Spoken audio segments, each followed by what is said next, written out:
పొద్దున్నే సూర్యుడు ఉదయించక ముందే లేసేవాడు, సరైన వ్యాయామం కూడా ఉండేది. ఇవన్నీ ఉన్నప్పుడు ప్రెగ్నెన్సీస్ ఎందుకు రావు? మస్తు వస్తాయి, మంచిగా వస్తాయి, కావాల్సినన్ని వస్తాయి. అయితే ఇప్పుడున్న పరిస్థితి ఏంటి? 30 దాటితే తప్పితే ప్రెగ్నెన్సీ ఆలోచించట్లేదు. ఇప్పుడున్న లైఫ్ స్టైల్లో చాలా మందికి స్ట్రెస్ ఎక్కువగా ఉంది, వాళ్ళకి కార్టిజాల్ వచ్చి అస్తవ్యస్తంగా అయిపోతున్నాయి హార్మోనల్ ఇంబ్యాలెన్సెస్ తో irregular periods, sperm quality issues, ఇట్లా ఎన్నో రకాల సమస్యలు వస్తున్నాయి. సెక్షువల్ యాక్టివిటీ కూడా డిఫరెంట్ ఏజెస్ లో డిఫరెంట్ టైప్స్ లో ఉంటుంది. Sometimes even a hug will give you the same feeling, sometimes even intimacy will not give you the same feeling. So environment మీద చాలా డిపెండ్ అయి ఉంటుంది. Sex చేస్తే తప్పు లేదు, చూస్తే తప్పు లేదు, పాన్ వీడియోస్ కోతి మూకుంటారే కింద అలడరా అని ఎవరు పట్టించినట్టు వాళ్ళు పెడతారు మెసేజ్లు, వాళ్ళకు కూడా అర్థమయ్యేలాగా ఉంటాయి. పీరియడ్స్ టైంలో ఉండేటప్పుడు కూడా నాతో సెక్స్ చేయాలని అడుగుతూ ఉంటుంటారు. If you are not comfortable you should not. అంటే చెప్తే వాళ్ళు కూడా ఎలా తీసుకుంటారు అని మొహమాటం ఉన్నప్పుడు నోరు మూసుకోవాలి. మరి ఈ మాత్రం కూడా కమ్యూనికేట్ చెయ్యలేకపోతే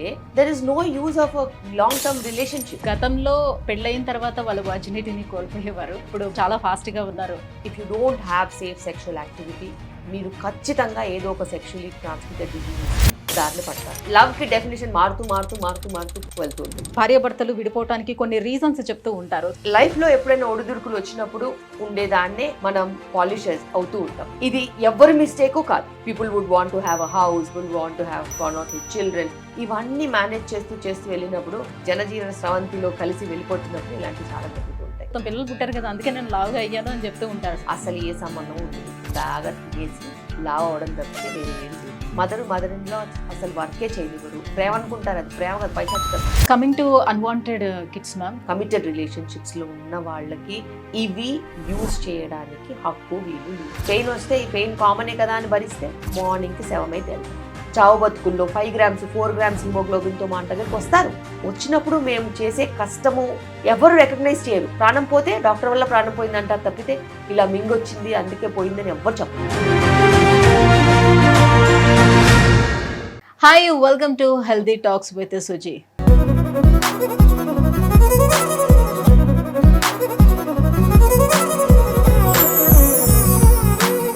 ఈ టాక్ షోలో నిజంగా మనం మాట్లాడుకునే మాటలన్నీ కూడా చాలా హెల్తీగా ఉంటాయి. ప్రతి ఒక్కరికి యూజ్ అయినటువంటి టాపిక్స్ మనం మాట్లాడబోతున్నాం. సో ఇవాల్టి పాడ్కాస్ట్లో మనం సెక్స్ ఎడ్యుకేషన్ గురించి కానివ్వండి, లేదంటే ఈ పీరియడ్స్, అమ్మాయిలు ఎదుర్కొన్నటువంటి పీరియడ్స్ సమస్యల గురించి కానివ్వండి, అండ్ ఇన్ఫర్టిలిటీ సమస్యలు పెరగడానికి రీజన్స్ కానివ్వండి. సో ఇవన్నీ కూడా జనరల్గా ప్రతి ఒక్కరికి ఉన్నటువంటి డౌట్స్ ఏవైతే ఉంటాయో, కొంతమంది ఎవరైతే షేర్ చేసుకోలేకపోతూ ఉంటారో, సో అలాంటి ఇష్యూస్ అన్నీ కూడా ఈ పాడ్కాస్ట్లోనే మాట్లాడబోతున్నాం. సో ఇవన్నీ డిస్కస్ చేసేందుకు మనతో పాటు ఉన్నారు ఒక ఫేమస్ గైనకాలజిస్ట్, 2 తెలుగు రాష్ట్రాల్లోనే అసలు పరిచయమే అవసరం లేనటువంటి, అందరికీ సుపరిచితురాలైనటువంటి డాక్టర్ శిల్పి రెడ్డి గారు మనతో పాటు ఉన్నారు. మేడంతో మాట్లాడేద్దాం.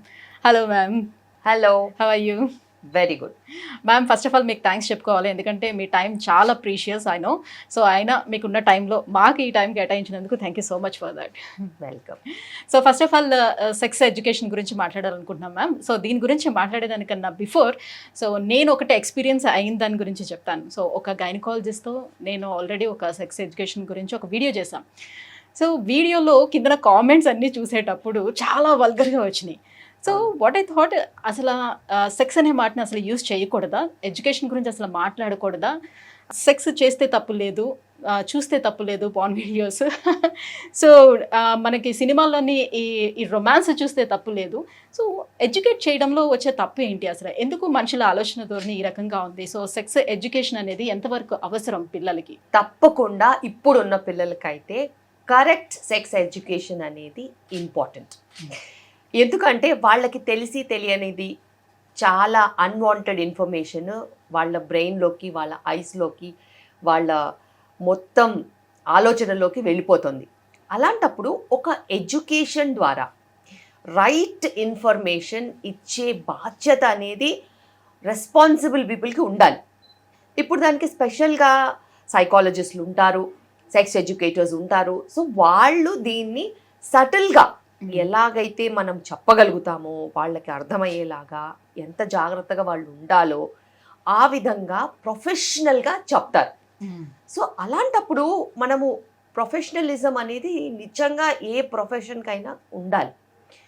అలా మనం ప్రొఫెషనల్గా బిహేవ్ చేసినప్పుడు అవతల వాళ్ళకి కూడా చాలా పద్ధతిగా అర్థమవుతుంది.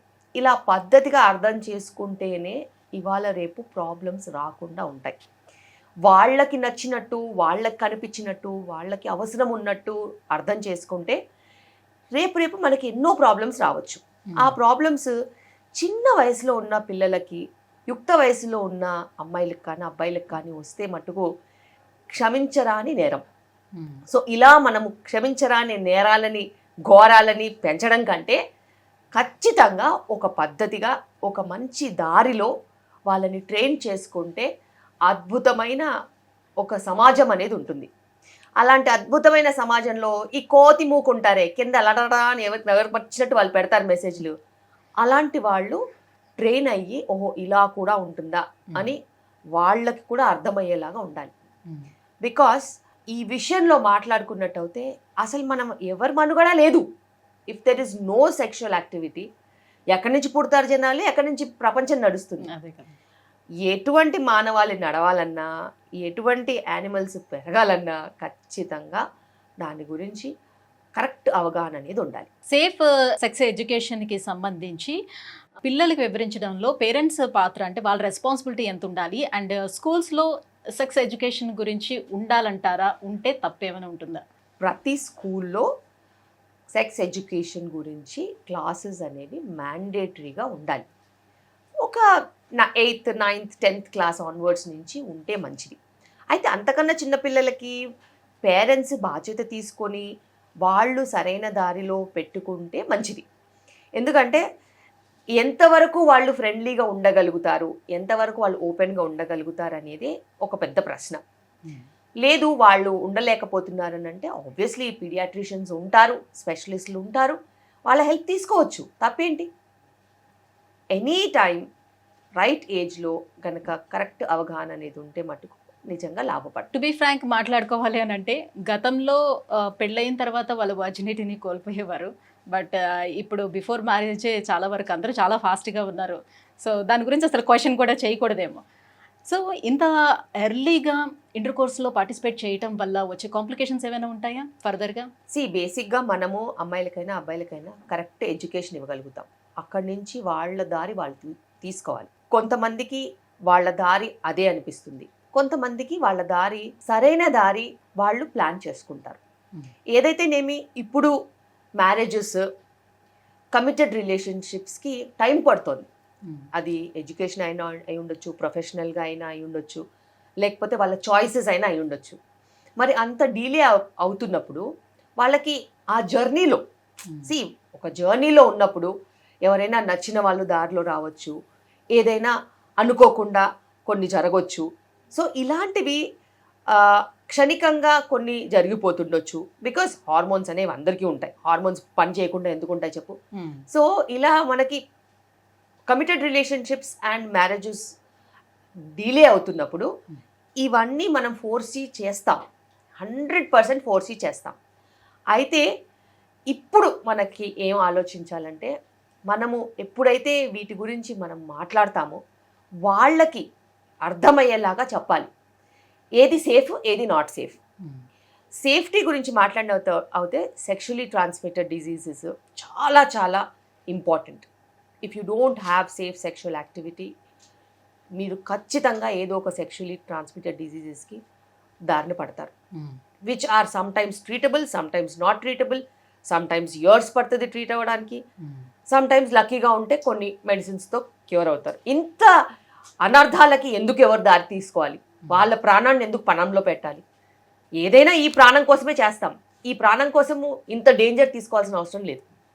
అది ఒకటైతే అన్వాంటెడ్ ప్రెగ్నెన్సీస్, మరి ఇంత అన్వాంటెడ్ ప్రెగ్నెన్సీస్ వచ్చినప్పుడు ఆ జరిగే physical trauma, abortions, pain, bleeding, weakness, blood loss, emotional trauma, అది వాళ్ళు జీవితాంతం క్యారీ చేస్తారు తెలుసా, జీవితాంతం క్యారీ చేస్తారు. సో అది చిన్న విషయం కాదు, బికాస్ వాళ్ళకి అర్థమయ్యేంత డెప్త్ ఉండదు. కానీ ఆ ట్రామాని క్యారీ చేసుకుని ఏళ్ల తరబడి దాని గురించి ఆలోచించుకుంటూ మళ్ళీ పిల్లలు పుట్టకపోతే ఆ బాధని ఎవరికి చెప్పుకోలేక, డాక్టర్ దగ్గర చెప్పుకోలేక, పేరెంట్స్ దగ్గర చెప్పుకోలేక, ఫ్రెండ్స్ దగ్గర చెప్పుకోలేక మింగేసి లోపటినే కుషించిపోయి కుళ్ళిపోయి ఎంతో మంది బాధపడతారు. సింగిల్గా వస్తే ఆ బాధను మాకు చెప్పుకుంటారు. ఎవరన్నా తోడు ఉంటే ఏం చెప్పుకోలేరు. మరి అలాంటి విషయాలు ఎంత తప్పు. సో నువ్వు చేసేది తప్పు అని నీకు తెలిసి నువ్వు చేస్తే అది నీకు వచ్చిన ఎడ్యుకేషన్ ఇచ్చే విజ్డమ్ కాదు. నీకు ఎడ్యుకేషన్ ఇచ్చే విజ్డమ్ నిన్ను నువ్వు కాపాడుకోవడం, నిన్ను నువ్వు సంరక్షించుకోవడం, నిన్ను నువ్వు మంచి సరైన దారిలో తీసుకెళ్ళడం. అది నువ్వు ఎడ్యుకేషన్ ద్వారా నేర్చుకున్నప్పుడు ఇంక నువ్వు ఉండి ఏంటి లాభం ఏంటి, లాభాలు ఇంకా మనము చదువు చెప్పాల్సిన అవసరం కూడా లేదు, చదువు చెప్పించాల్సిన అవసరం కూడా లేదు. ఇంత చిన్న కామన్ సెన్స్ విషయాల్లో తప్పటడుగులు వేస్తే ఖచ్చితంగా వాళ్ళకి ముందు ముందు మనుగడకే మనకి ప్రాబ్లమ్స్ వచ్చే అవకాశాలు ఉంటాయి. అంటే అమ్మాయిలు మాట్లాడుకునేటప్పుడు చెప్పుకునే విషయాలు ఉంటాయి కదా కొన్ని. So girl talks. సో దాంట్లో బేసిక్ గా ఓరల్ సెక్స్ గురించి వాళ్ళ పార్ట్నర్స్ ఎక్కువగా ఫోర్స్ చేయడం జరుగుతూ ఉంటుంది. అసలు ఓరల్ సెక్స్ అనేది అసలు చెయ్యొచ్చా, చేస్తే ఎలాంటి కాంప్లికేషన్స్ ఫ్యూచర్ లో మనం ఎదుర్కోవాల్సి ఉంటుందా, సో ఓన్లీ ఉమెన్ ఎదుర్కొంటుందా లేకపోతే మేల్ కూడా ఇష్యూస్ ఏమైనా ఉంటాయా, అసలు చేయొచ్చా? బేసిక్ గా సెక్షువల్ యాక్టివిటీకి వచ్చేసరికి you have so many choices. అవి ప్లస్ ఉండొచ్చు, మైనస్ ఉండొచ్చు.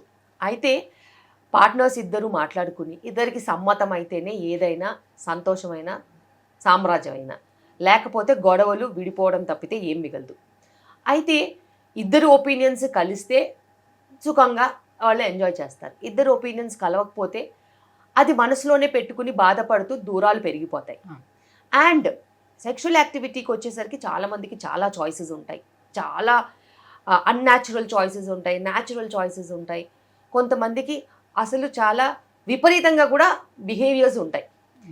ఏదైనా కూడా normal behaviour is normal behaviour and abnormal behaviours ఉంటే అవతల పార్ట్నర్ ఖచ్చితంగా సమ్మతం చెప్పాలి. అదర్వైజ్ ఇవి లాంగ్ స్టాండింగ్ రిలేషన్షిప్స్కి దారి తీయవు. అండ్ మోస్ట్ లైక్లీ ట్రొమాటిక్ స్ప్లిటప్స్కి, ట్రొమాటిక్ ప్రాబ్లమ్స్కి దారి తీస్తాయి. అండ్ ఎక్స్ప్లోర్ చేయడం వేరు, అది నచ్చినా నచ్చకపోయినా బతకడం వేరు. మరి నీకు అంత చాయిసెస్ నువ్వు యాజ్ అన్ ఇండివిజువల్ ఉన్నప్పుడు నీకు నచ్చితే ఓకే, నచ్చకపోతే you should say no. And sexually transmitted diseases oral సెక్స్తో కూడా వచ్చే ఛాన్సెస్ ఉంటాయి. There are so many people who come with big big ulcers on the mouths and lesions. ఇవన్నీ కూడా వాటితో వచ్చినవి.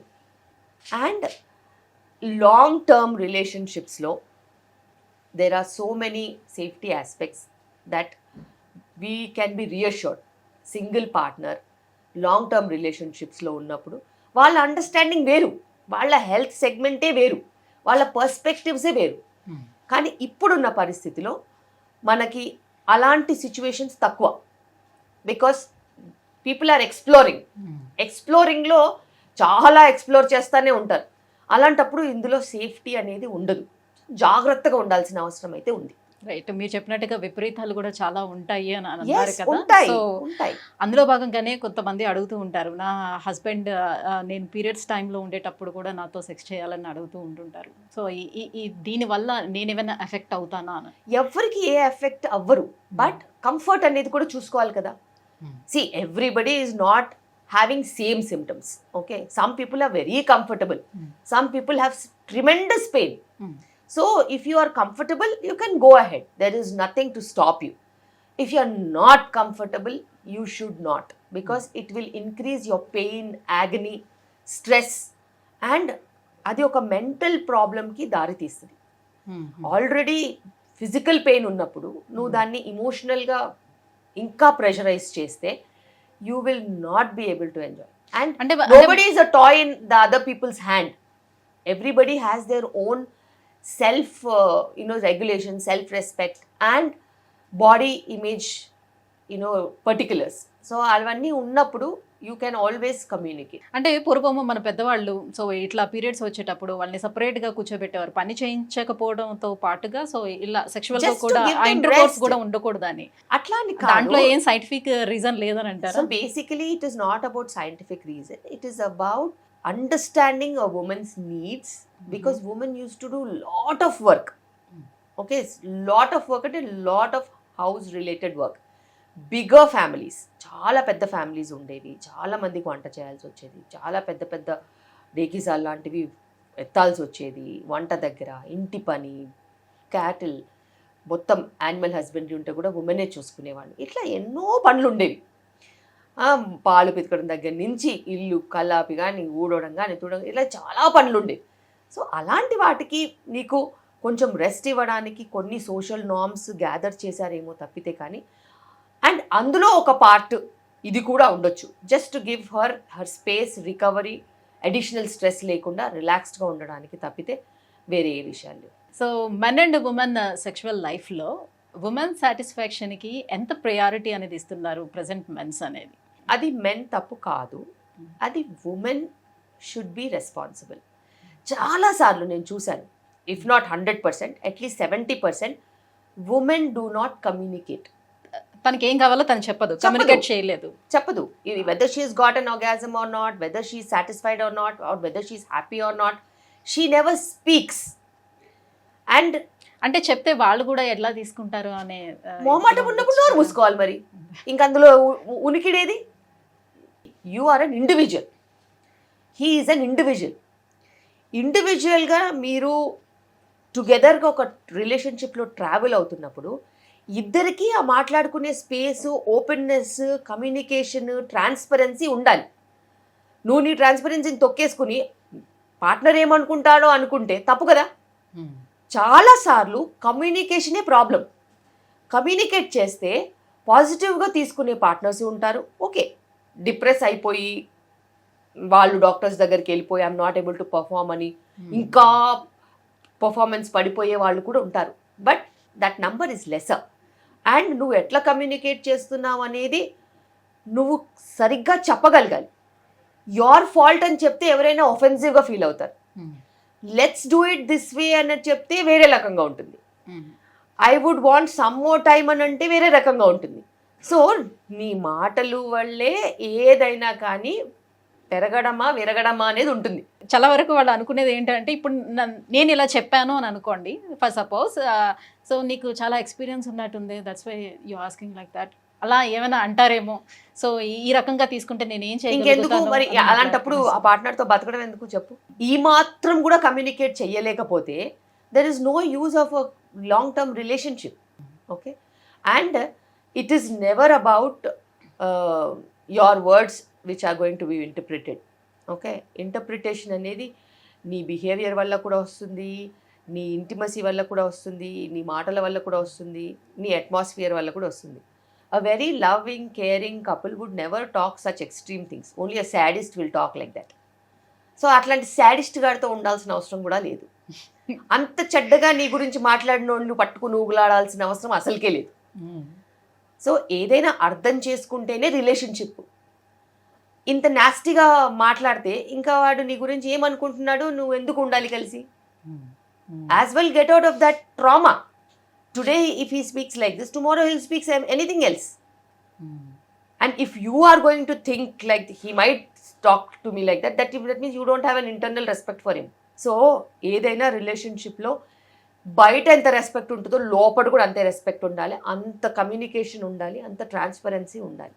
లేకపోతే there is no point in even staying together. భార్యాభర్తలు విడిపోవటానికి కొన్ని రీజన్స్ చెప్తూ ఉంటారు. సో బిఫోర్ మ్యారేజ్ తను ఉన్నట్టుగా, అంటే ఒకవేళ లవ్ చేసుకుంటే బిఫోర్ మ్యారేజ్ ఉన్నట్టుగా, లేదు అంటే మ్యారేజ్ స్టార్టింగ్లో ఉన్న విధంగా తర్వాత పిల్లలు పుట్టిన తర్వాత ఉండటం లేదు. సో అది ఎలాంటి కండిషన్లో అయినా కావచ్చు, లైక్ తన లవ్ని ఎక్స్ప్రెస్ చేసే విధానంలో కావచ్చు, లేదంటే సెక్షువల్ లైఫ్లో కావచ్చు. సో ఇలాంటివన్నీ కూడా నాకు డిఫరెన్సెస్ కనిపిస్తున్నాయి కాబట్టి మేము ఉండలేకపోతున్నాం, మాకు చాలా డిఫరెన్సెస్ వచ్చాయని చెప్తూ ఉంటారు. ఎందుకు బిఫోర్ ఉన్నట్టుగా ఆఫ్టర్ ఉండలేకపోతారు? అంటే ప్రాబ్లం మెన్లో ఉంటుందా ఉమెన్లో ఉంటుందా? ప్రాబ్లం లైఫ్లో ఉంటుంది. Because when you travel together ఖచ్చితంగా ఈ రోజు ఉన్నట్టు రేపు ఉండదు, రేపు ఉన్నట్టు ఎల్లుండి ఉండదు. అండ్ లైఫ్లో ఎప్పుడు కష్టాలు నష్టాలు సుఖాలు వస్తూ పోతూ ఉంటాయి. And that builds relationship. అలాగే నీ demands and your profession and your environment keeps changing. అవి చేంజ్ అవుతున్నా కొద్దీ దానికి అనుగుణంగా నువ్వు అడ్జస్ట్ అవుతూ వెళ్ళిపోవాలి. At 20s you are a different person, at 30s you are a different person, at 40s you are different, 50s you are different.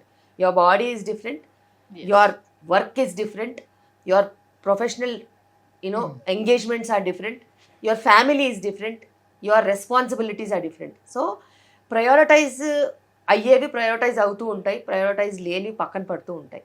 But ఇద్దరు కలిసి ట్రావెల్ చేస్తున్నప్పుడు unless it is threatening the other people's life or it is very traumatic for the other people's life, you can travel together. Adjustments ఉంటాయి, అర్థము చేసుకోవడం అనేది ఉంటుంది. And sexual activity కూడా different ఏజెస్లో డిఫరెంట్ టైప్స్లో ఉంటుంది. Sometimes even a hug will give you the same feeling, sometimes even intimacy will not give you the same feeling. So environment మీద చాలా డిపెండ్ అయి ఉంటుంది. లైఫ్లో ఎప్పుడైనా ఒడిదుడుకులు వచ్చినప్పుడు ఉండేదాన్నే మనం పాలిష్ అవుతూ ఉంటాం తప్పితే ఇది ఎవ్వరి మిస్టేకు కాదు. అండ్ ఇప్పుడున్న హై స్పీడ్ సొసైటీలో చాలా డిమాండింగ్ సిచ్యువేషన్స్లో వర్క్ చాలా టైం తినేస్తుంది. అండ్ వర్క్తో పాటు other things also are very very occupying, like your own commitments కానీ, యువర్ ఫైనాన్షియల్ గ్రోత్ కానీ, కెరియర్తో పాటు ఇంట్లో ఉన్న రెస్పాన్సిబిలిటీస్ కానీ, ఎక్స్పెక్టేషన్స్ కానీ. People would want to have a house, people would want to have a vehicle, people want to have 1 or 2 children. ఇవన్నీ manage చేస్తూ వెళ్ళినప్పుడు ఆ జనజీవన స్రవంతిలో కలిసి వెళ్ళిపోతున్నప్పుడు ఇలాంటివి చాలా జరుగుతూ ఉంటాయి. And it's just a part of life and people keep changing.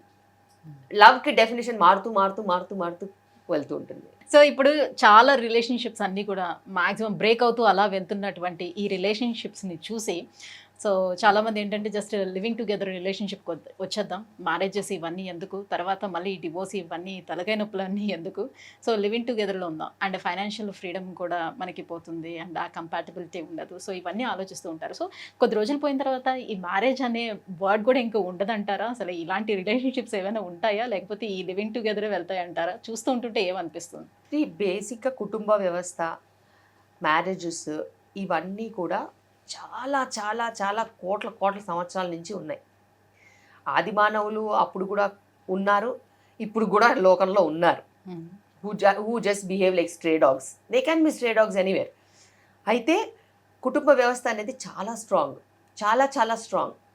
అది చాలా కంట్రీస్లో కూడా ఇప్పటికీ నిలబడింది. అండ్ ఒక వ్యవస్థ ఏదైతే మనుగడ ఎప్పటి నుంచో ఉందో దాన్ని ఎవరు బ్రేక్ చేయలేరు. టెంపరీగా ఎవరైనా బ్రేక్ చేయాలని చూసినా కానీ వాళ్ళు త్వరగానే రియలైజ్ అవుతారు, అయ్యో ఇలా మనం చేయలేదని. వాళ్ళు చూపించిన దారిని అబ్బో అనుకునే వాళ్ళే చీ అని తర్వాత అనుకుంటారు.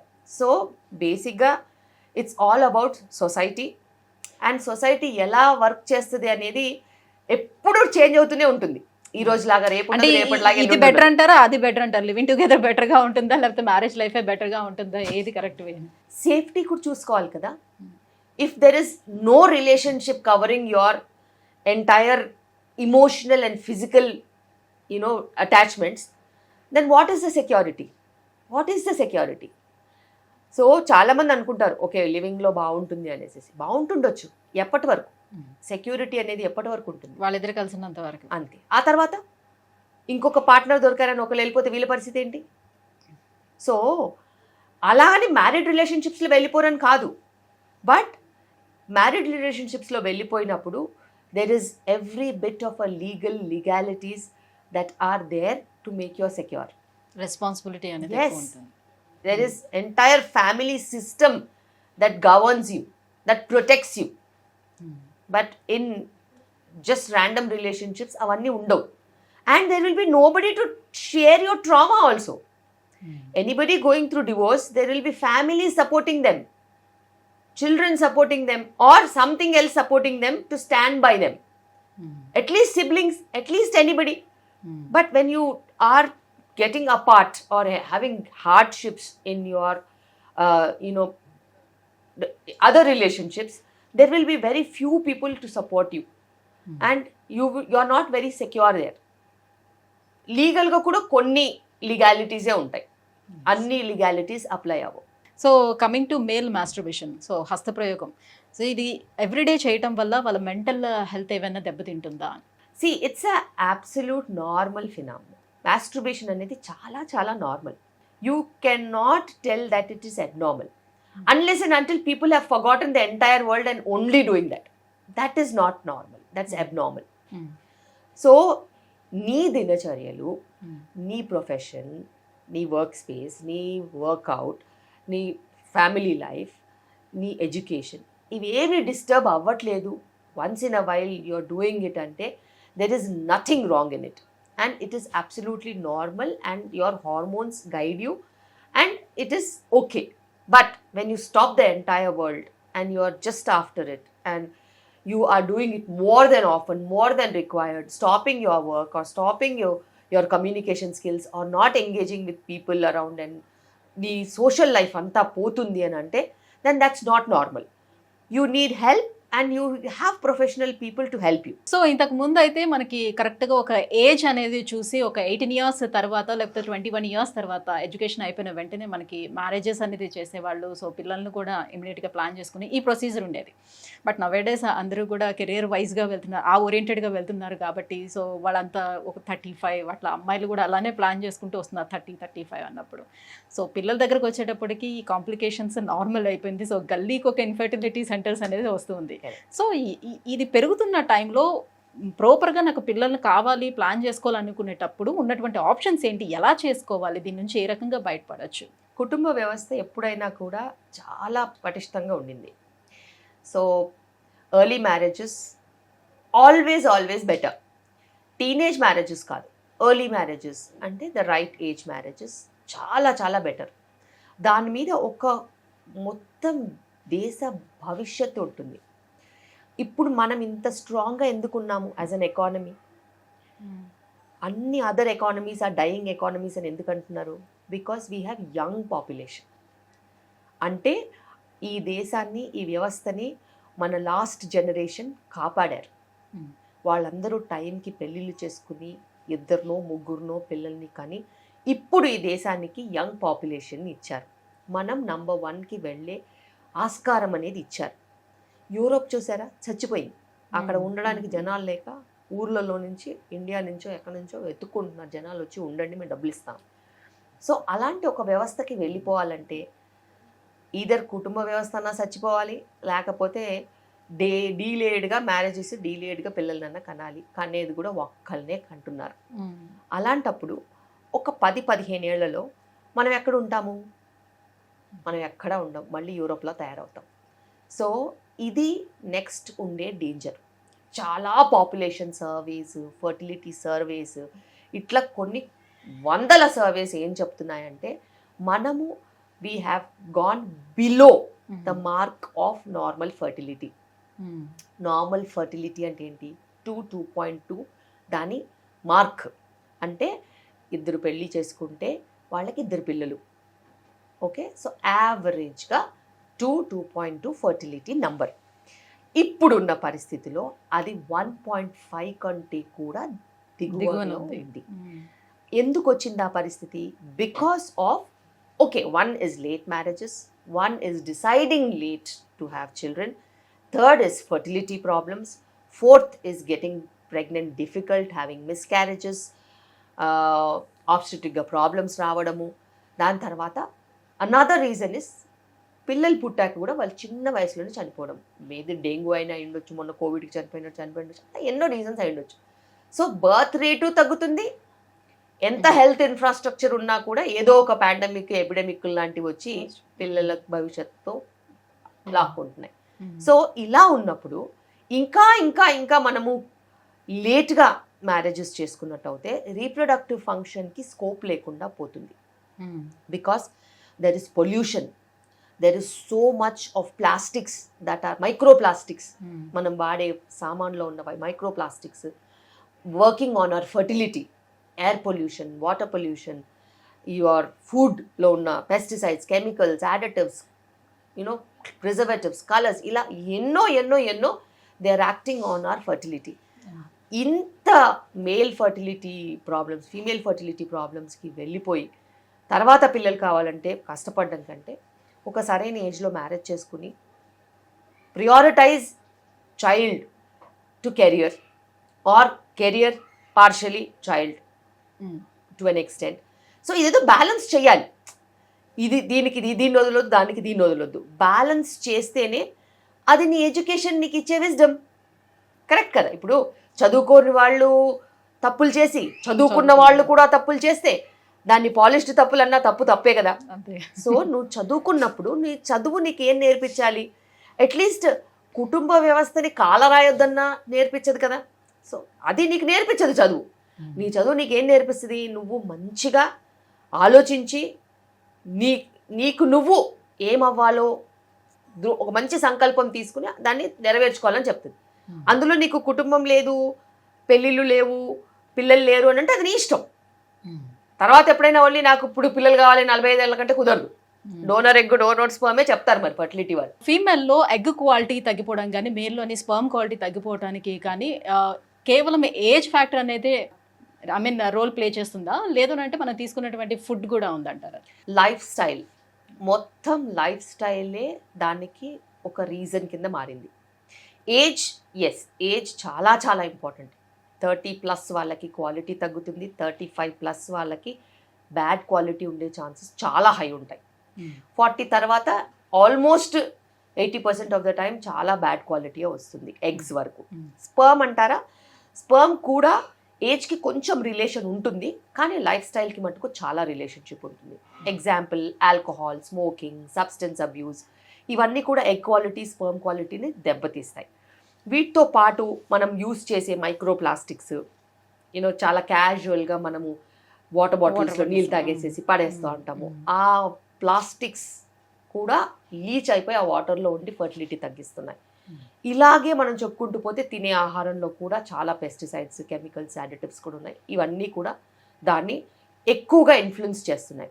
వీటితో పాటు మనము కోరి తెచ్చుకున్న కష్టాలు అంటాం కదా, ఎక్కువ టైం వర్క్ చేయడము, నైట్ అంతా కూర్చొని టీవీలు చూడడము, లేకపోతే సోషల్ మీడియా చూడడము, లేకపోతే నెట్ఫ్లిక్స్లు, అమెజాన్లు రన్లాగా ఒక కంటిన్యూస్ సిరీస్ మొత్తం నైట్ అంతా చూడడము, నిద్ర సరిగ్గా లేకపోవడము, స్ట్రెస్ తీసుకోవడము జాబ్లో, ఇవన్నీ కూడా ఫర్టిలిటీని ప్రతి యాంగిల్, ప్రతి కార్నర్ నుంచి ఇన్ఫ్లుయెన్స్ చేస్తున్నాయి.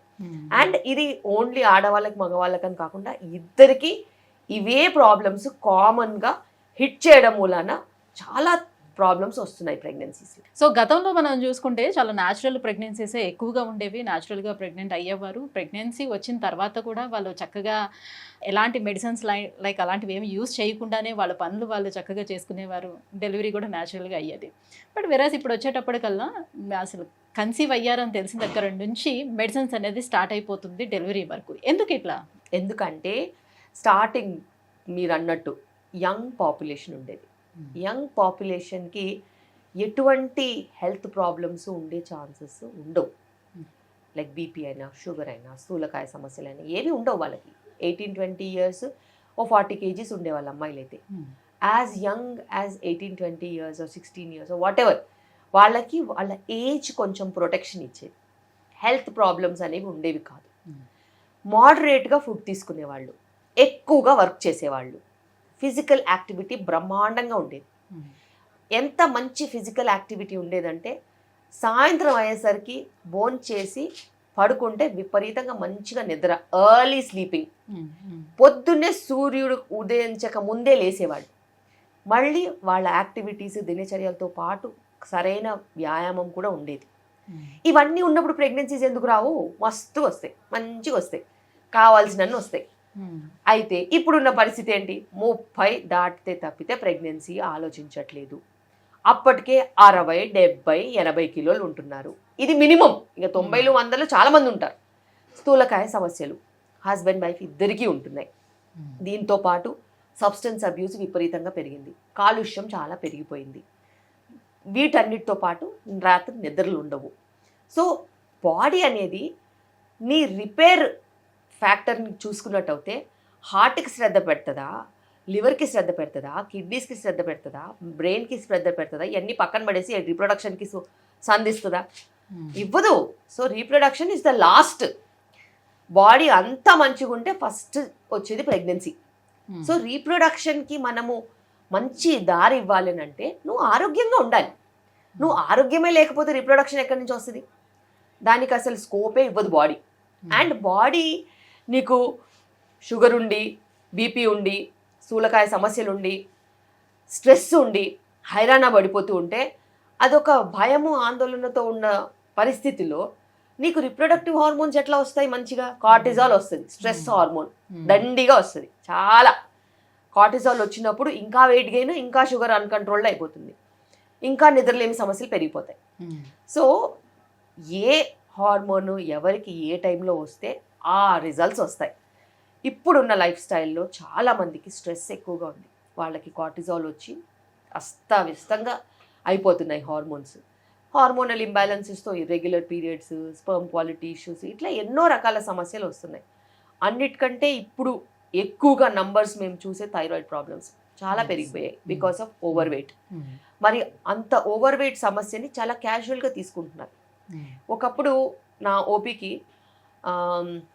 10-15 ఇయర్స్ బ్యాక్, ఎప్పుడో కాదు 10-15 ఇయర్స్ బ్యాక్, ఓపీడీలో ఒక 100 మెంబర్స్ నేను ఓపీడీ చూశాను అనుకో, ఒక 2-3 4 ఉమెన్ కొంచెం వెయిట్ ఎక్కువ ఉన్న వాళ్ళు వచ్చేవాళ్ళు, మిగతా వాళ్ళందరూ నార్మల్ బిలో నార్మలే వచ్చేవాళ్ళు. ఇప్పుడు వారానికి 2-3-4 నార్మల్ వెయిట్ ఉన్న వాళ్ళు వస్తున్నారు, మిగతా వాళ్ళందరూ ఓవర్ వెయిటే. వాళ్ళు ఏమనుకుంటున్నారంటే, చాలా సింపుల్గా చెప్తారు, చుట్టుపక్కల అందరూ 60 kgsతో తిరుగుతున్నారు అనుకో, వాళ్ళు కూడా నార్మల్ అనుకుంటున్నారు, కానీ అది నార్మల్ కాదు. 60 ఈజ్ నాట్ నార్మల్. మన Indian BMIs for women are lesser. మనమంతా 40 kgsలో ప్రెగ్నెంట్ అయ్యి 45-50 kgsకి డెలివరీ అయిపోయి సెకండ్ ప్రెగ్నెన్సీ కూడా అదే రేంజ్లో ఉన్నవాళ్ళం. ఇప్పుడు సడన్గా 60-70 నార్మల్ అని అంటే ఎట్లా కుదురుతుంది? అదే బాడీ, అదే థైరాయిడ్ గ్లాండ్, ఏజ్ ఎక్కువ, మళ్ళీ రిక్వైర్మెంట్ కూడా ఎక్కువ ఉంటుంది. సో థైరాయిడ్ సమస్యలు చాలా ఎక్కువ పెరిగిపోయాయి.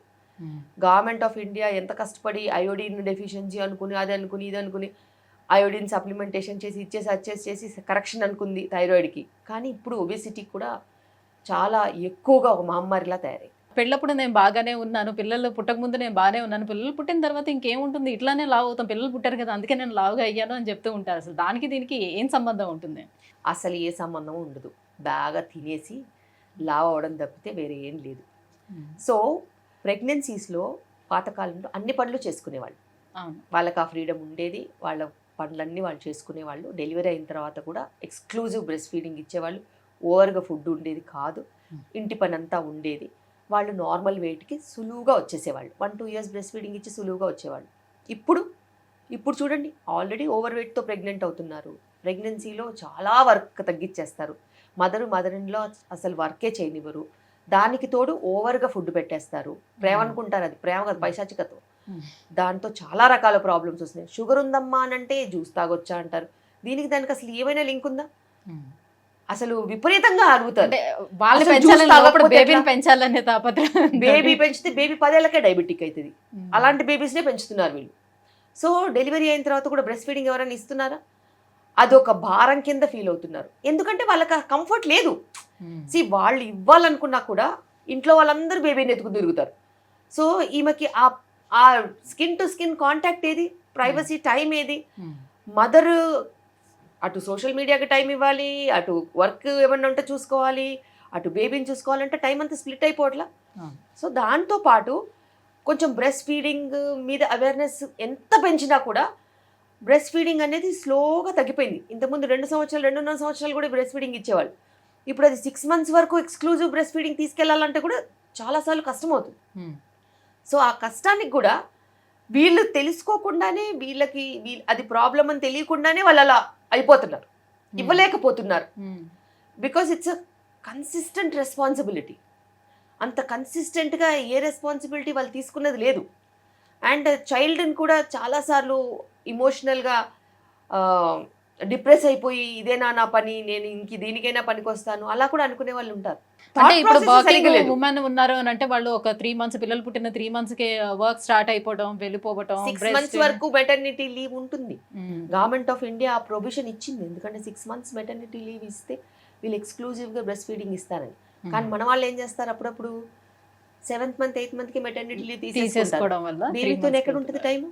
So that's the wrong step. ఎప్పుడైనా కానీ నువ్వు ప్రెగ్నెన్సీలో యాక్టివ్గా ఉండి ఆఫీస్కి వెళ్ళి ఇంటి పని చేసుకుంటూ ఇద్దరు హస్బెండ్ వైఫ్ ఫిట్నెస్ మెయింటైన్ చేసుకుంటే, డెలివరీ అయిన తెల్లారి నుంచి నువ్వు మెటర్నిటీ లీవ్ తీసుకుంటే 6 months నువ్వు బేబీతో ఉండొచ్చు. ఆ 6 monthsలో నీకు లాక్టేషన్ మంచిగా ఎస్టాబ్లిష్ అయిపోతే, ఆ కిటుకు నీకు తెలిసిపోతే ఇంటి పని ఎలా చేసుకోవాలి, బేబీని ఎప్పుడు చూసుకోవాలి, బేబీకి ఫీడింగ్ ఎప్పుడు ఇవ్వాలి, నాకంటూ ఎప్పుడు టైం ఉంటుంది, నేను ఆఫీస్కి అంటే ఎలా ఎలా మేనేజ్ చేయాలని అన్నీ ఆలోచించుకుని సవ్యంగా పెట్టుకుంటే అది కదా నెక్స్ట్ ప్లానింగ్. 6 months తర్వాత కూడా వాళ్ళకి ఈజీగా ఉంటుంది పాత. అంటే వాళ్ళు బలవంతంగా ఇప్పుడు ఈ ఫీడింగ్ అనేది ఆఫ్ చేయడం వల్ల ఏమైనా సమస్య వస్తుందో తల్లికి? అసలు ఆఫ్ చేయాల్సిన అవసరమే లేదు. ఎక్స్ప్రెస్డ్ బ్రెస్ట్ మిల్క్ అనేది చాలా చాలా సులువు. దానికి ఇంటెన్షన్ ఉండాలి. ఆఫీస్లో కూడా ఎవ్రీ 2-3 hours ఒకసారి బ్రెస్ట్ మిల్క్ ఎక్స్ప్రెస్ చేసి ఫ్రిడ్జ్లో పెట్టాలి. వచ్చేటప్పుడు ఫ్లాస్క్లో పెట్టి వేసుకొని తెచ్చేసుకోవాలి. సో ఇది అందరూ చేయాల్సిన ప్రక్రియ అండ్ ఇది కష్టం కాదు. దీనికి ఒక మంచి ఇంటెన్షన్ ఉండాలి. ఫోర్స్డ్గా మన బ్రెస్ట్ ఫీడింగ్ ఆపేస్తే వెయిట్ లాస్ అనేది ఆగిపోతుంది. ఫుడ్ అనేది అప్పటిదాకా ఎక్కువ తీసుకుంటాం కదా, ఫుడ్ ఆపరు చాలామంది. సో దాంతో వెయిట్ గెయిన్ అనేది మళ్ళీ స్టార్ట్ అవుతుంది. రైట్. సో డెలివరీస్ విషయానికి వచ్చేటప్పుడు సో నార్మల్ డెలివరీ అవ్వడమే చాలా మంచిది అనేది ఉన్నటువంటి ప్రచారం. అయితే ఇప్పుడు ఏమంటున్నారంటే అంటే 2 వాదనలు వినిపిస్తున్నాయి. నార్మల్ డెలివరీ కూడా ఇబ్బందే కలుగజేస్తుంది లేడీస్కి. నార్మల్ డెలివరీ చేసేటప్పుడు పెల్విక్ మజిల్స్ అన్నీ లూజ్ అయిపోతూ ఉంటాయి. సో వాళ్ళకు కూడా బ్యాక్ పెయిన్ వస్తూ ఉంటుంది, వెజైనా లూజ్ అయిపోతుంది, తర్వాత సెక్షువల్ లైఫ్ అంతా కూడా ఇబ్బందిగా అనిపిస్తుంది. కాబట్టి సిజేరియన్కి వెళ్ళిపోదామని అనుకుంటున్నారు. ఇది ఎంతవరకు వాస్తవం అంటారు? వీళ్ళు కొత్త కాన్సెప్ట్ కనుక్కున్నారు. అనాది కాలంలో నుంచి కొన్ని వేల కోట్ల సంవత్సరాల నుంచి నార్మల్ డెలివరీసే అయినాయి. సర్జరీస్ ఎప్పటి నుంచి అవుతున్నాయి? కొన్ని సంవత్సరాల నుంచి అవుతున్నాయి. అవి ఎందుకు అవుతున్నాయి? మదర్కి ఏదైనా లైఫ్ థ్రెటనింగ్ ప్రాబ్లం ఉంటే, బేబీకి ఏదైనా లైఫ్ థ్రెటనింగ్ ప్రాబ్లం ఉంటే చేయాల్సిన ప్రొసీజర్ని ఇంత క్యాజువల్గా అడాప్ట్ చేసేసుకుంటారని నేను కూడా ఎప్పుడు అనుకోలేదు. లాస్ట్ 5 ఏళ్ల నుంచే ఈ పిచ్చి బాగా ముదిరిపోయింది. ఇది పిచ్చే తప్పితే వాస్తవత్వం లేదు. ఎందుకంటే పాతకాలంలో కూడా 10 మంది పిల్లల్ని కన్నారు. ఎలా కన్నారమ్మా? అంత లూజ్ అయిపోయి, అంత వేస్ట్ అయిపోయి, అంత పనికి రాకుండా అయిపోతే 10 మందిని ఎలా కంటారు చెప్పండి? ఉమెన్ సెక్షువలీ అట్రాక్టివ్గా ఉండి మంచిగా ఉంటేనే కదా 10th చైల్డ్ అనేది వస్తుంది. లేకపోతే చెట్టుకు పుట్టుకు పుడతారా ఏంటి? ఏ వరాలు ఎవరు ఇవ్వరు. హస్బెండ్తో కాపురం చేస్తేనే ప్రెగ్నెన్సీస్ వస్తాయి.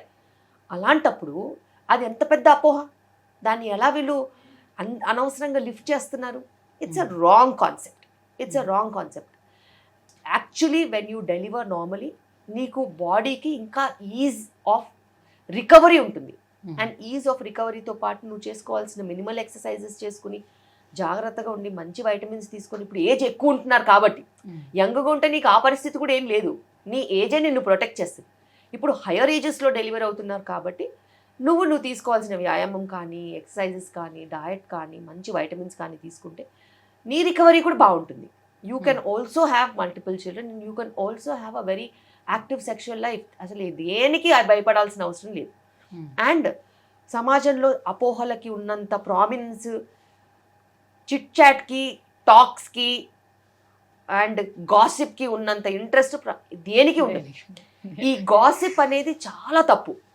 ఏదన్నా అవసరం ఉంటే మీరు బట్టల గురించో నగల గురించో మాట్లాడుకోవాలి, కానీ ఈ ఆడవాళ్ళు కూర్చొని సెక్షన్ల గురించి, నార్మల్ డెలివరీల గురించి, దాని రికవరీ గురించి చదువురాని వాళ్ళు మాట్లాడితే ఎంత బ్యాడ్గా ఉంటుంది. సో ప్రపంచం అంతా టాపిక్లు తక్కువైపోయినాయి సోది చెప్పుకోవడానికి. ఇలాంటి టాపిక్ల మీద సోది చెప్పి అందరినీ పక్కదారి పట్టిస్తున్నారు. వీళ్ళు ఎట్లాగో పక్కదారి పడతారు, వేరే వాళ్ళని కూడా పక్కదారి పట్టించాలని చూస్తున్నారు. కానీ అది నిజం కాదు. సో ఇప్పుడు నార్మల్ డెలివరీ చేసుకోవాలనుకునే వాళ్ళకు కూడా ఆ పెయిన్స్ ఎవరైతే తట్టుకోలేకపోతున్నారో, సో పెయిన్ రెడ్యూస్ చేయడానికి కోసం కూడా ఒక ఇంజెక్షన్ ఇస్తున్నారు అని అంటున్నారు. సో ఇలా తీసుకోవటం ఎంతవరకు కరెక్ట్ అంటారు? బేసిక్గా పెయిన్ ఆఫ్ డెలివరీ ఎప్పుడూ మారలేదు. కొన్ని కోట్ల సంవత్సరాల నుంచి అదే డెలివరీ, అదే పెయిన్. కానీ ఆడవాళ్ల పర్సెప్షన్ మారింది. ఇంతకుముందు అసలు లేబర్ పెయిన్ వస్తుందని చెప్తే కూడా అవునా, సరే, ఓకే, వెళ్ళిపోతారు అంతే. అంటే వాళ్ళకి అదేంటో తెలీదు. ఎవరు వాళ్ళకి బ్రెయిన్ వాష్ చేయలేదు. వచ్చినప్పుడు నొప్పులు అయిపోయినాయి, డెలివరీ అయిపోయింది, వెళ్ళిపోయారు. నొప్పి ఉండేనా అంటే మీరు చెప్పినారు కదమ్మా ఉంటుందని, ఏదో ఉండింది, అయిపోయింది. ఇదే ఎక్స్ప్రెషన్. దానికి ఇంపార్టెన్స్ ఎవరు ఇవ్వలేదు. వాళ్ళని లేబర్ పెయిన్లో నేను అడిగాను. 25 సంవత్సరాల నుంచి డెలివరీలు చేస్తున్నాను నేను. 20 ఏళ్ల ముందు, 15 ఏళ్ల ముందు, 10 ఏళ్ల ముందైనా చూసుకో. నీకు లేబర్ పెయిన్లో ఎవరైనా అడిగితే నొప్పి ఎక్కువగా ఉందమ్మా అంటే తట్టుకుంటానమ్మా, ఏం కాదు, అయిపోద్దిగా, ఇంతసేపు అవుద్ది. ఇది అడిగే క్వశ్చన్. ఇప్పుడు ఇంట్లో నుంచి బయలుదేరతాలే, అప్పటి నుంచి మొదలు పెడతారు. My wife is in labour, she's having severe pain. ఏది వన్ ఫింగరే. సో పెయిన్ అనేది వాళ్ళు పెయిన్లో ఎడ్యుకేషన్ తీసుకున్నారు. అన్ఎడ్యుకేటెడ్ పీపుల్ పెయిన్కి ఇంపార్టెన్సే ఇవ్వలేదు. అంటే ముళ్ళు కూడా ఎప్పుడు గుచ్చుకోని అమ్మాయిలకి మేము డెలివరీలు చేస్తున్నాం ఇప్పుడు. ఆలోచించండి. సో అలాంటప్పుడు వాళ్ళకి అది ఎంత పెద్ద విషయమో ఇది ఎంత చిన్న విషయం. అండ్ లేబర్లో టైం మేనేజ్మెంట్ ఇంపార్టెంట్. ఒక హస్బెండ్ అయితేనేమి లేకపోతే ఫ్యామిలీ అయితేనేమి నీకు సపోర్ట్ చేయాలి, నిన్ను ఎంగేజ్ చేయాలి, నీతో 4 మాటలు చెప్పాలి, 4 పాటలు వినాలి, లేకపోతే 4 రకాలుగా ఆ టైం మేనేజ్మెంట్ చాలా చాలా ఇంపార్టెంట్. నీకు జైల్లో పెట్టేసి సంవత్సరము ఒక్క రోజు కూడా జైల్లో ఒక సంవత్సరంలాగా ఉంటుంది. సేమ్ అలాంటి బిహేవ్ చేస్తే నీకు పెయిన్ ఎక్కువనే అనిపిస్తుంది. కానీ ఒక్క రోజు మొత్తం నువ్వు కూర్చొని భజన చేయండి, అసలు టైం తెలుస్తుందా? ఓవర్ నైట్ చేస్తారు కదా భజనలు, రాత్రంతా చేస్తారు, ఎప్పుడు తెల్లారుతుందో తెలియదు. అవునా? So it is all about engaging time management. ఆ టైం మేనేజ్మెంట్కి సరైన సపోర్ట్ ఉంటే ప్రతి ఉమెన్ డెలివరీ అయ్యే ఛాన్స్ ఉంటుంది, నార్మల్ డెలివరీ అయ్యే ఛాన్స్ ఉంటుంది. అండ్ ఇంకా పెయిన్ మేనేజ్మెంట్కి అంటారా, చాలా చాలా చాలా ఒక స్ప్రెడ్డే ఉంది. పెయిన్ కిల్లర్స్ కాకుండా, నీకు ఎంటనాక్స్ అనే గ్యాస్ కాకుండా, ఎపిడ్యూరల్ కాకుండా, వాటర్ బర్దింగ్ కాకుండా, ఇట్లా ఎన్నెన్నెన్నెన్నో ఉన్నాయి. కానీ అవన్నీ ఆప్షన్ అనుకునే వాళ్ళకి వాటిల్లో కూడా పెయిన్ రిలీఫ్ ఉండదు. బికాస్ ఏదో అనుకుంటారు, ఏదో ఉంటుంది. సో ఎప్పుడైనా మన బాడీని మనం నమ్మాలి. మనం కొత్తగా ఏం సృష్టించట్లా, అది ఎప్పటి నుంచో నడుస్తుంది. నడుస్తున్న దాన్ని నడుస్తున్నట్టు నడిపించేస్తే డెలివరీ కూడా కళ్ళు మూసుకొని తెరుచుకునేలోపు అయిపోద్ది. కానీ అలా నడవనీయకుండా ఇదేంటి, అదేంటి, అదేంటి, దానికి ఏంటి, దీనికి ఏంటి, నేనెందుకు, నువ్వెందుకు, నువ్వు ఉన్నదెందుకు అని ఇలాంటి క్వశ్చన్లు వేస్తే మీ ట్రామానే ఎక్కువ అవుతుంది. సో ఇప్పుడు లేటెస్ట్గా ముహూర్తాలు చూసి కూడా మీరు సిజేరియన్ చేసి పిల్లల్ని అంటున్నారు కదా. అవును, చదువు ఉన్నవాళ్ళు, చదువు వచ్చిన వాళ్ళు, చదువు చెప్పేవాళ్ళు ఇలాంటి మూర్ఖత్వానికి లొంగితే ఇంకా మనం ఏం చేయలేము. అండ్ అన్నిటికంటే వింత ఏంటంటే పౌరోహిత్యం తెలిసిన వాళ్ళు కూడా కొంతమంది ఇలాంటి వాటికి ప్రోత్సహిస్తున్నారు. వాళ్ళకి పెట్టుడు ముహూర్తాలు అనేవి పనిచేయవనే సంగతి తెలుసు. ఈ జనాభా ఎవరైతే పోయి పెట్టించుకుంటారో వాళ్ళు జస్ట్ బకరా అవుతున్నారు అంతే, అందులో ఏమాత్రం నిజం లేదు. సో అమ్మాయిలు ఇంకా ఎక్కువగా ఎదుర్కొనే ప్రాబ్లమ్స్లో పీరియడ్స్ సమస్యలు. ఈ పీరియడ్స్లో కూడా చాలామంది చాలా ఎక్కువ పెయిన్ కూడా భరిస్తూ ఉంటారు, చాలా ఇబ్బంది పడుతూ ఉన్నటువంటి సమస్యలు చూస్తూ ఉంటాం.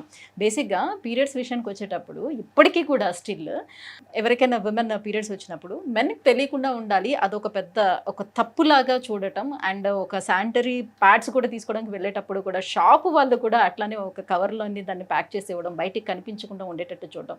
సో ఇదంతా ఏంటి, అంత ఇంప్యూర్గా ఎందుకు చూడాలి ఈ పీరియడ్స్ని అనేది?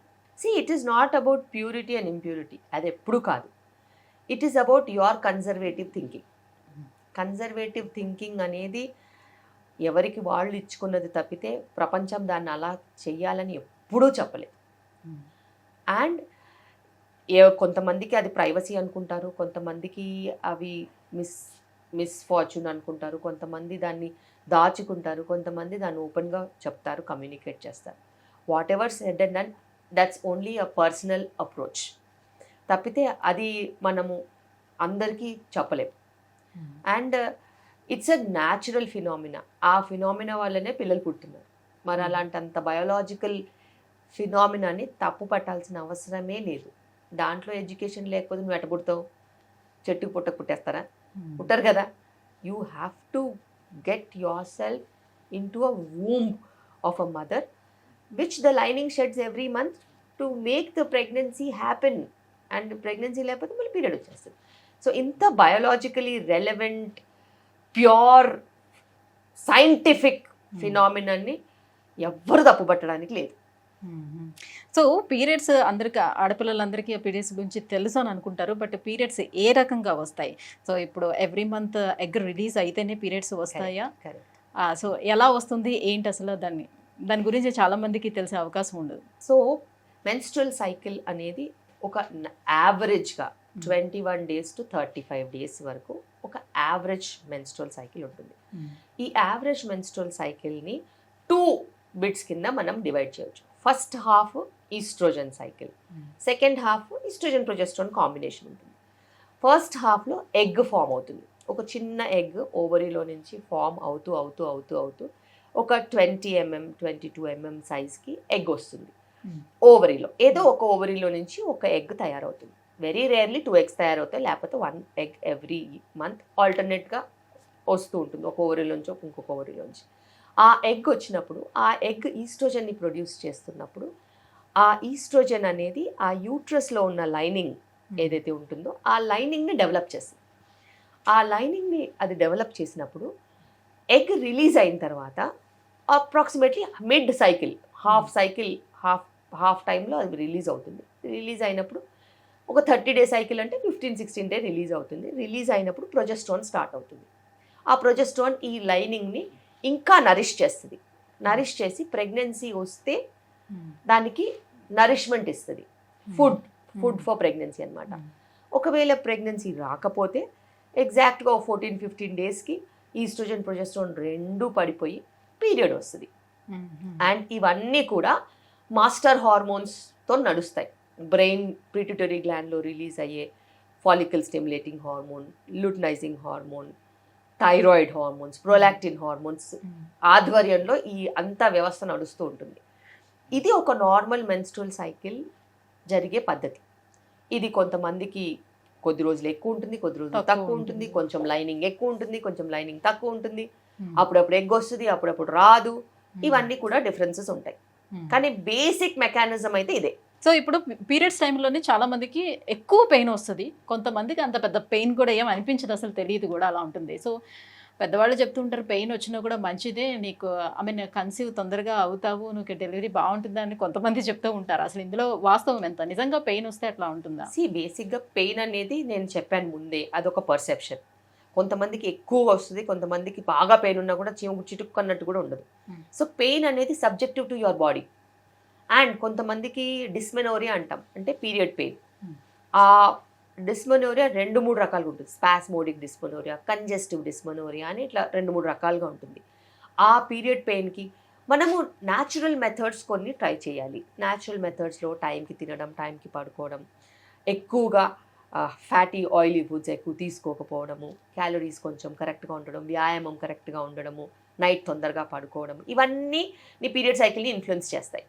వీటన్నిటితో పాటు నీ మంచి ఎగ్ ఫార్మేషన్, ఎగ్ రిలీజ్ ఉంటే నీకు అంతగా ఇబ్బంది ఉండదు.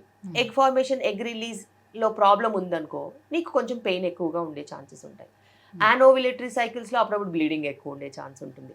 సో ఇలాగా డిఫరెంట్ ప్రాబ్లమ్స్ డిఫరెంట్ ఉంటాయి. ఫైబ్రాయిడ్స్ ఉంటే పెయిన్ ఎక్కువ ఉండే ఛాన్స్ ఉంటుంది, ఎండోమెట్రియోసిస్లో ఎక్కువ ఉండే ఛాన్స్ ఉంటుంది. ఇవన్నీ కూడా మనం రూల్ అవుట్ చేసుకోవాలి. అండ్ కొంతమందికి జస్ట్ ఈ స్పాస్మోడిక్ కంజెస్టివ్ డిస్మెనోరియాస్ ఉన్న వాళ్ళకి కొంచెం హాట్ ప్యాక్ పెట్టుకుంటే కూడా అబ్డమిన్ పెల్విస్ దగ్గర కొంచెం రిలీఫ్ ఉంటుంది. కొంతమందికి పెయిన్ కిల్లర్ తీసుకుంటే కానీ తగ్గదు. అలా ఇప్పుడు ఫైబ్రాయిడ్స్ ఉన్నా, ఎండోమెట్రియోసిస్ లాంటి ప్రాబ్లమ్స్ ఉన్నా, అడినోమయోసిస్ లాంటి ప్రాబ్లమ్స్ ఉన్నా వాళ్ళకి దానికి స్పెసిఫిక్ మేనేజ్మెంట్ ఇస్తే తప్పితే తగ్గదు. సో ఇలా ప్రాబ్లమ్ని బట్టి కూడా మనము సొల్యూషన్స్ అనేది చూసుకుంటూ ఉండాలి. సో అలా రెగ్యులర్గా ఆ పెయిన్ వస్తుందని పెయిన్ కిల్లర్స్ యూజ్ చేయడం వల్ల ఏమైనా ఇబ్బంది ఉంటుందా ఫర్దర్గా? అలా ఇబ్బంది పడాల్సిన అవసరం ఉండదు. ఎందుకంటే pain killer acts only at that day, ఆ టైంలో. మళ్ళీ నెక్స్ట్ పీరియడ్కి మళ్ళీ వాడుకోవచ్చు. బట్ ఎందుకు వస్తుంది పెయిన్, దాన్ని ట్రీట్మెంట్ చేసుకుంటే ఎప్పుడైనా బెటర్గా ఉంటుంది. రైట్. పీరియడ్స్ రాకుండా కూడా కొన్ని రకాల టాబ్లెట్స్, అంటే దాన్ని ఎక్స్టెండ్ చేసుకోవడానికి కూడా కొన్ని రకాల టాబ్లెట్స్ యూజ్ చేస్తూ ఉంటారు. సో దానివల్ల ఏమైనా ఇష్యూస్ వస్తాయంటారా? ఖచ్చితంగా పీరియడ్ సైకిల్ని డిస్టర్బ్ చేస్తే ఫ్యూచర్లో ఇర్రెగ్యులర్ పీరియడ్స్ వచ్చే ఛాన్స్ ఉంటుంది, వెయిట్ గెయిన్ ఛాన్సెస్ ఉంటాయి, బ్లోటింగ్ ఛాన్సెస్ ఉంటుంది. అండ్ ఇర్రెగ్యులారిటీస్ వల్ల చాలా ఇబ్బందులు పాలైన వాళ్ళు కూడా ఉంటారు. ప్రొవైడెడ్ మీరు ఎప్పుడు పీరియడ్ పోస్ట్పోన్మెంట్కి ట్యాబ్లెట్స్ తీసుకోవద్దు unless and until it's some kind of dire emergency. కానీ ఇప్పుడు చాలా టూ క్యాజువల్ అయిపోయాయి ఎమర్జెన్సీస్ కూడా. డిస్టర్బ్ చేసినట్టు అయితే సైకిల్స్ డిస్టర్బ్ అయ్యే ఛాన్సెస్ ఉంటాయి, వాటితో వచ్చే సైడ్ ఎఫెక్ట్స్ కూడా చాలా ఉంటాయి. మ్యామ్, గతంలో పీరియడ్స్ వచ్చేటప్పుడు క్లాత్స్ అనేది యూజ్ చేసేవారు, రైట్? అప్పుడు ప్యాడ్స్ అనేది అవైలబుల్ లేకపోతుంటే క్లాత్స్ యూజ్ చేసేవారు. సో క్లాత్స్ యూజ్ చేయడం అంటే యూజ్ చేసింది మళ్ళీ ఉతికి ఆరేసి మళ్ళీ చేయటం అలాంటివి చేస్తుండేవాళ్ళ వల్ల వాళ్ళకి ఇన్ఫెక్షన్స్ రావడం అనేది జరుగుతుందని ఏవో ప్యాడ్స్ అనేది కొన్ని రకాల మార్కెట్లోకి వచ్చే తర్వాత ప్యాడ్స్ యూజ్ చేస్తున్నారు. ఇప్పుడు ప్యాడ్స్ యూజ్ చేయడం వల్ల కూడా ఇన్ఫర్టిలిటీకి దారి తీస్తుంది అని చెప్తున్నారు. ఇందులో వాస్తవం ఎంత? ఖచ్చితంగా బ్యాక్ టు రూట్స్ అని చెప్తారు. బ్యాక్ టు రూట్స్ అంటే ఏంటి? ఇంతకుముందు క్లాత్ వాడేవాళ్ళు ఇప్పుడు మళ్ళీ పీరియడ్ ప్యాంటీస్ వచ్చాయి. బికాస్ పీరియడ్ ప్యాంటీస్ అనేవి safe, washable, eco friendly and good for environment, healthy for the one who is using it also, and that's one of the safest methods అని decide చేశారు. The only thing is కొంచెం ఫ్రీక్వెన్సీగా మార్చుకోవాలి అంతే. And wash చేసుకుని మళ్ళీ reuse చేసుకోవచ్చు.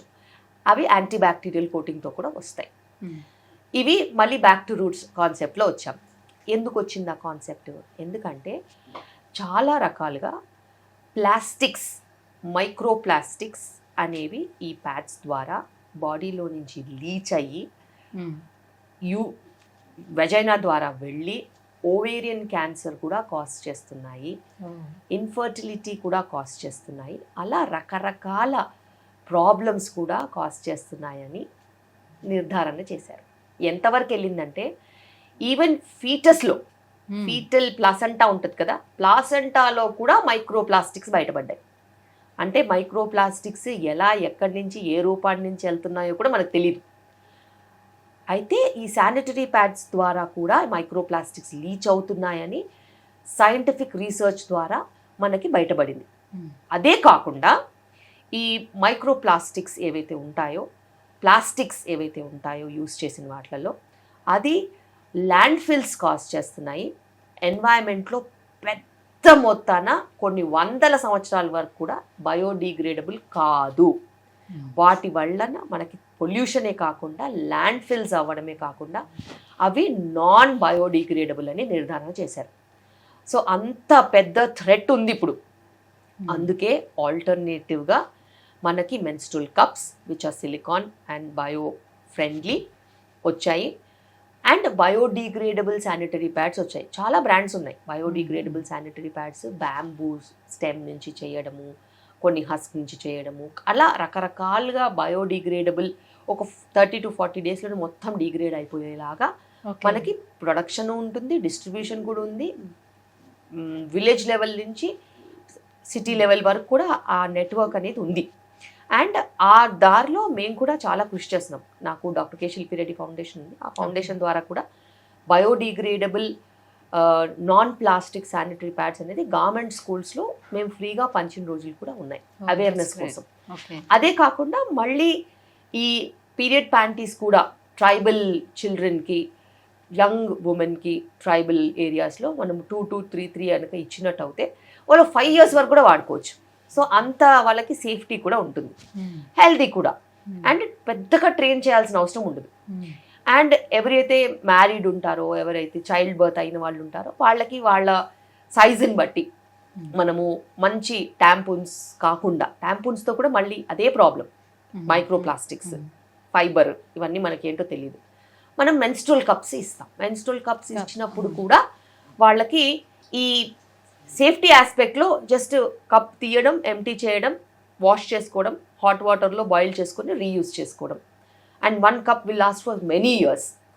So ఇవి environmental friendly, ఉమెన్కి healthy, training minimum, and sustainable, cost effective. And ఇట్లా మనము చూసుకున్నట్టు అయితే అటు వీళ్ళ హెల్త్ బాగుంటుంది, ప్లాస్టిక్స్ వల్ల నష్టము ఉండదు, అటు మనం సమాజానికి కూడా, ఎన్వైరన్మెంట్కి కూడా ఫ్రెండ్లీగా వెళ్ళొచ్చు. Coming to unwanted kids ma'am, so ఇప్పుడు షాప్స్లోని చాలా దొరికేస్తున్నాయి కాబట్టి, సో ఎవరైతే పిల్లలు వచ్చి హాస్టల్లో ఉండి వాళ్ళు చదువుకోవడానికి వస్తున్నారో వాళ్ళు కూడా యూస్ చేయడం జరుగుతూ ఉంది. సో న్యూలీ మ్యారీడ్ కపుల్ కూడా ఈజీగా యూస్ చేస్తూ ఉన్నారు. సో లాంగ్ టర్మ్లో ఇవి యూస్ చేయడం వల్ల వచ్చే కాంప్లికేషన్స్ ఎలా ఉంటాయి? అన్వాంటెడ్ కిడ్స్ అంటే నాకు గుర్తుకొచ్చింది, 2 రకాలు ఉంటాయి అందులో. ఒకటి ఎమర్జెన్సీ కాంట్రసెప్షన్, ఇంకొకటి అబార్షన్ పిల్స్. అయితే ఈ ఎమర్జెన్సీ కాంట్రసెప్షన్ అనేది దాని పేరే ఉంది, it's an emergency contraception, but it is not contraception అని. రెగ్యులర్గా క్యాజువల్గా ఇంటర్కోర్సు, కమిటెడ్ రిలేషన్షిప్స్లో ఉన్న వాళ్ళకి ఇవి యూజ్ చేయడానికి హక్కు వీలు లేదు. Because they are only for emergency purpose. లైఫ్లో ఎమర్జెన్సీస్ ఎప్పుడు ఉంటాయి? ఎప్పుడన్నా ఒకసారి ఉంటుంది.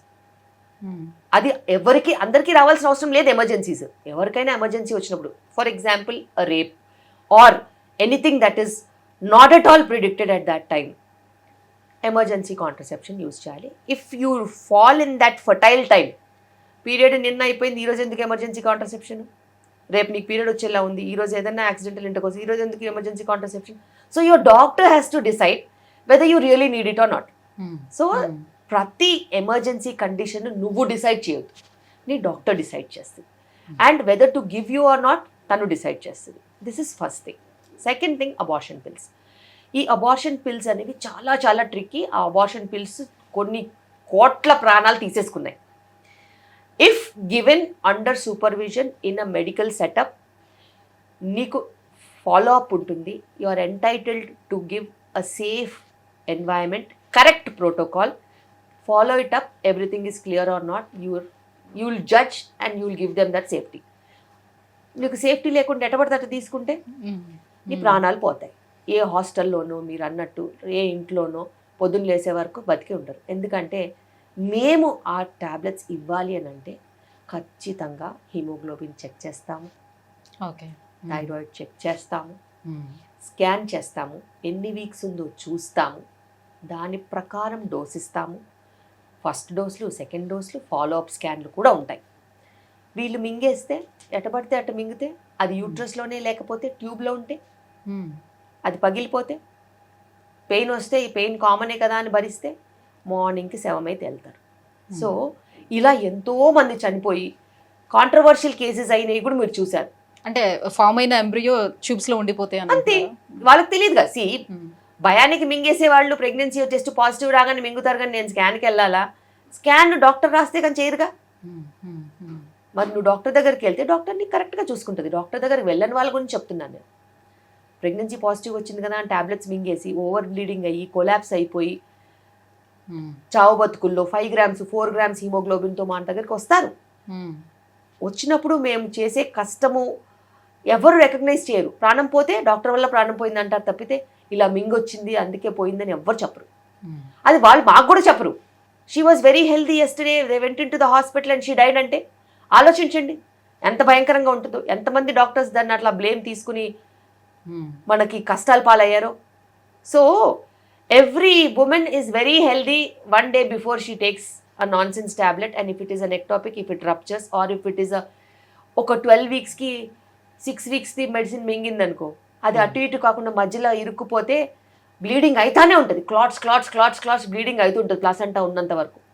వాళ్ళు కొన్ని లీటర్స్ ఆఫ్ బ్లడ్ లాస్ అవుతుంది.